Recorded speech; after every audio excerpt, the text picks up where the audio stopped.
Good evening बच्चों, कैसे हो आप सब। बहुत दिन के बाद हम लोग फिर से आए हैं। देखिए, इसमें आपको पढ़ाएंगे टेंस यानी कि टाइम। उसको हम बात करेंगे हिंदी में काल और समय। देखिए, समय खास मूलतः 3 किस्म का होता है, प्रेजेंट, पास्ट और फ्यूचर। आज इस वीडियो में हम जानेंगे पास्ट टेंस के 4 जो सब टाइप्स है उनके बारे में। और वीडियो को आप ऑन तक दिखेगा ताकि आपको पास्ट टेंस में कोई भी दिक्कत ना हो। उसके लिए हम आपको लेकर आए हैं अलग अलग स्ट्रक्चर्स और उसके साथ में एग्जाम्पल्स, जो आपको पूर्ण रूप में ही आपको पास्ट टेंस के लिए सीखने में बिगिनिंग से ही, शुरुआत से ही आपको दिक्कत नहीं होगा। और हम एश्योर करते हैं आपको कि आपको इस वीडियो के अंत तक अगर आप देखेंगे तो आपको पास्ट टेंस के बारे में यानी कि भूतकाल के बारे में आपको कोई दिक्कत नहीं रहने वाला। पहले देखिए, जानिए टेंस क्या है। Tense refers to the form of a verb that shows the time of the action or state described in a sentence.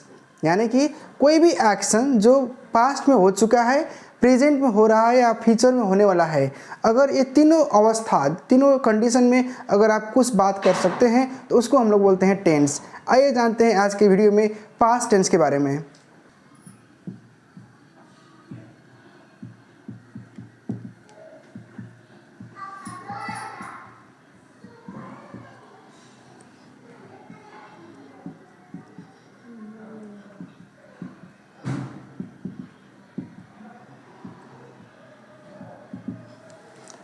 देखिए, पास्ट टेंस क्या है। It is use to show an action that started and completed in the past. जो शुरुआत हुआ है और शुरू होकर भी जो हो चुका है उसको हम लोग बोलते हैं पास्ट टेंस। इसमें जो आप कर चुके हैं और उसका रिजल्ट भी आ चुका है उसको हम बताएंगे भूतकाल, यानी कि जो पास्ट टेंस में आएगा। देखिए, खासकर पास्ट टेंस में आपको जानने के लिए इसके 4 अलग अलग सब टाइप्स के बारे में जानना जरूरत होता है। देखिए, आपको बताएंगे। Let's learn about the past tense and its sub types along with structure. पहले बात करेंगे, देखिए सिंपल पास्ट टेंस। टी का मतलब हो गया टेंस। देखिए, सिंपल पास्ट टेंस में आपको सब्जेक्ट और ऑब्जेक्ट तो सारी टेंस में होना ही है। जो बीच में होता है उसको आप अगर याद कर लेंगे तो हर टेंस आपको आसानी से समझने में दिक्कत नहीं होगा। देखिए, subject plus verb two plus object, ये जो वर्ब टू देख रहे हैं इसको अगर आप समझ लेंगे, अगर वर्ब टू आया तो सिंपल पास्ट हो गया।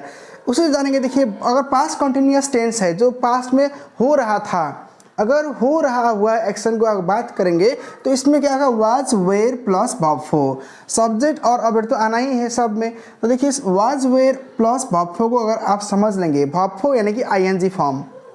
देखिए, वाज जो है आपको दिख रहे हैं, ये वाज आएगा आपका सिंगुलर सब्जेक्ट से और वेयर आएगा प्लूरल सब्जेक्ट से। अगर एक ही सब्जेक्ट आया हुआ है, एक वचन आया है तो वाज यूज कीजिए। अगर बहुवचन आया है, 2 से ज़्यादा भी आया है तो वेयर। तो subject plus was were verb four अगर आप याद कर लेंगे तो पास्ट कंटिन्यूस भी आप कर चुकेंगे। आपको सारी जो हम पढ़ा रहे हैं इसको एग्जाम्पल भी बताएंगे अभी करके।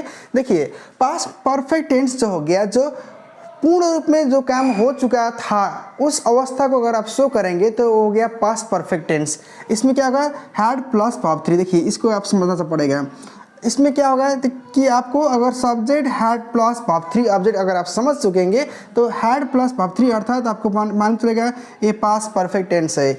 इसी तरह अंतिम पड़ाव में आता है पास्ट परफेक्ट कंटिन्यूअस टेंस। इसमें क्या होगा, आपको हैड बीन वर्ब फोर रहेगा। अगर हैड बीन वर्ब फोर अगर आप देख चुकेंगे तो इसको मान के चलिए ये पास्ट परफेक्ट कंटिन्यूअस टेंस है, हैड बीन वर्ब फोर।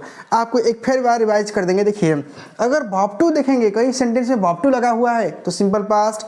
अगर वाज वेयर वर्ब फोर अर्थात आईएनजी आया है तो मान लीजिए पास्ट कंटिन्यूअस हो गया, जो विगत में जो पास्ट में काम हो रहा होगा। अगर हैड प्लस वर्ब थ्री आया है तो पूर्ण भूतकाल हो गया, यानी कि जो काम हो चुका था पूर्ण रूप में जो परफेक्ट हो गया। और जो पास्ट परफेक्ट कंटिन्यूअस टेंस है, इसको समझने के लिए हैड बीन वर्ब फोर आपको समझना पड़ेगा। बस इतना बात को ख्याल कीजिए, ध्यान में रखिए। और आपको हम दिखाएंगे एग्जाम्पल्स। आपको इसके स्ट्रक्चर बता चुके हैं, अब आइए देखिए, आपको शुरुआत से बताएंगे इसका एग्जाम्पल के बाद। देखिए, क्या होगा कि आपको समझना होगा कि सब्जेक्ट में ही वर्ब डिपेंड करता है। यानी कि जो देखिए, अगर कोई भी सेंटेंस का अगर सब्जेक्ट आप यूज करेंगे तो जो सब्जेक्ट आया उसी तरह वर्ब डिपेंड करेगा। और जो ऑब्जेक्ट आएगा ये अंत में आता है। तो देखिए सब्जेक्ट अगर सिंगुलर आए तो वर्ब भी सिंगुलर चाहिए, अगर सब्जेक्ट चाहिए प्लूरल आया है तो वर्ब भी प्लूरल आएगा। यानी कि आपका जो वर्ब है वो डिपेंड करता है कि सब्जेक्ट क्या आया है। अगर सब्जेक्ट में अगर आप ध्यान से कीजिएगा तो सब्जेक्ट अगर सिंगुलर आया है तो सिंगुलर वर्ब, सब्जेक्ट अगर प्लूरल आया है तो प्लूरल वर्ब को यूज कीजिएगा। और ऑब्जेक्ट तो कोई भी आ सकता है, कुछ भी आ सकता है। तो जानिए शुरू में आता है सब्जेक्ट, बाद में ये वर्ब जो आता है और ऑब्जेक्ट। वर्ब डिपेंड करता है कि सब्जेक्ट आगे क्या आया है। उसी तरह देखिए सिंपल पास्ट में बात करेंगे तो सिंपल पास्ट में he worked in a company. उसी तरह देखिए दे प्लेड हॉकी। यहाँ पे बात करेंगे पास्ट कंटिन्यूअस टेंस में, तो जो आपको बताए थे फार्मूला देखिए was were verb four ING, he was working in a company, they were playing hockey. देखिए इसमें जो लगा है ही लेगा वाज और दे लेगा वेयर, बाद में वर्ब आईएनजी आपको यहीं से मिल जाएगा वर्ब फॉर से। आगे बढ़ेंगे तो बात करेंगे पास्ट परफेक्ट टेंस में। देखिए he had worked in a company, देखिए स्ट्रक्चर यही है, दे हैड प्लेड, देखिए हॉकी। जो बीच का जो वर्ब है वो आपको अच्छे से इस्तेमाल करना पड़ेगा क्योंकि सब्जेक्ट के बाद वर्ब ही को यूज़ करना होगा।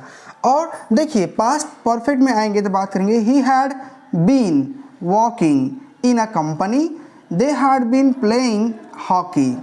तो आज आपको हम बताए हैं पास्ट टेंस में यूज़ होने वाला है और डेफिनेशन भी बता चुके हैं और बताए हैं कि सब्जेक्ट के अनुसार वर्ब को आपको यूज़ करना होता है। इस वीडियो के अंत में आपको हम बताएंगे बहुत सारे एग्जाम्पल्स और जो आपको चाहिए वो ज़रूरी चीज़ इन्फॉर्मेशन आपको मेंशन कर देंगे। अगर आपको वीडियो अच्छा लगे और आपको किस तरह ग्रामर और चाहिए वो आप हमको कह सकते हैं, हम आपको पूर्ण बिगिनिंग से ही शुरुआत से ही पढ़ाएंगे और आपको आगे बढ़ाएंगे। वीडियो को लाइक कीजिएगा, कमेंट कीजिएगा और सब्सक्राइब कीजिएगा। अगर आप नए हैं तो इसको शेयर भी कीजिएगा ताकि सारे बच्चे पढ़ सकेंगे। धन्यवाद।